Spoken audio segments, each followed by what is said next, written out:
Hello, my name's Tim O'Connor. You're watching Portal TV, episode 4 of our SyTech show. As we've all heard, Mark Zuckerberg bought Oculus Rift 2 days ago in a move that surprised, well, everybody. Frankly, it would have been more interesting if Oculus had bought Facebook, or at least it would have made more sense. As I commented at the time, I personally felt betrayed as a Kickstarter supporter of the Oculus Rift. And as the next day appeared, that also seems to be a large consensus of many of the supporters and gamer community in general. In fact, Marcus Persson, creator of World Builder Minecraft, announced that he is canceling the version of that game he had planned to make for the headset. Zuckerberg waxed eloquently about the potential future of the technology and Facebook's vision for it. However, this is nothing new.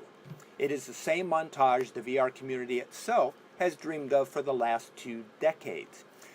So today, my only segment on SyTech will be about the science and science fiction of current VR tech, where it has been, where it is today, and where it is hopefully going. VR tech has been developing technology for over 25 plus years. In fact, your taxes have been a major contributor through a long-time advocate of its development, the U.S. military machine. The more realistic, the better, because it costs a lot less to blow up virtual equipment in an augmented campaign than it does to actually do live fire exercises. That makes sense. In fact, the genesis of VR research can be traced back as far as 1961. NASA, the Department of Defense, and the National Science Foundation funded much of the research and development for virtual reality projects.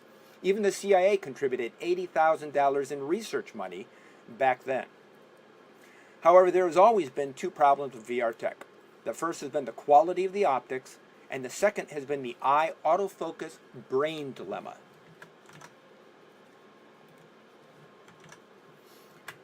George Zachary, a partner of the firm Charles River Ventures, a veteran of VR technology since 1989, says, if you project 3D images using a computer graphics pipeline, your brain will create the 3D image in your brain. Unfortunately, your eye is focused physically on the media that is directly in front. So the muscles of your eye will basically autofocus the eye onto that physical media. The basic problem is that your brain is then trying to tell your eye to refocus at a far distance. Zachary has actually tried the Oculus Rift and says, your focus will oscillate between what your brain is telling you and what your physical senses are telling you. And that inability to focus on one thing results in people getting really bad headaches. To be fair, this has been the problem of all VR equipment from the beginning. It is not just an Oculus issue. Zachary continues with, Oculus has figured out how to make the optics clear, but they haven't figured out this issue around your eye. I don't know how to solve that, and I don't know of anyone else who knows how to solve that yet. I researched a little more and came up with these facts. The blockbuster deal for Irvine-based Oculus is also casting the spotlight on Southern California's growing role in developing virtual reality technology. To my hopeful surprise, much of the research is taking place at USC's Institute for Creative Technologies. The founder of Oculus, Palmer Luckey, 21, once worked there as a lab assistant.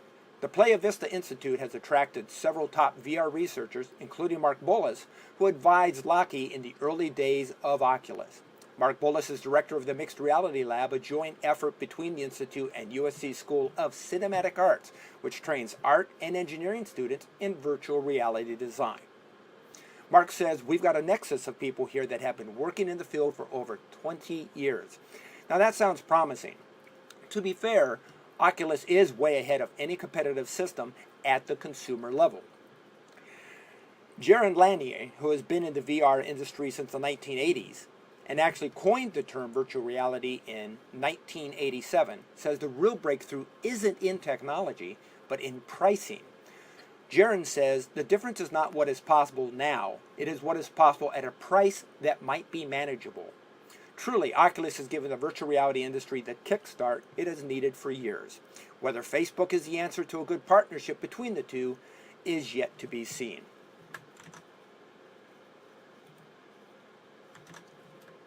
The proximity to Hollywood and the game development community in California cannot hurt either.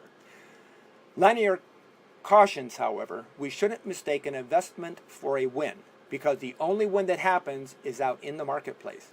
So this is still preliminary, even though it's big.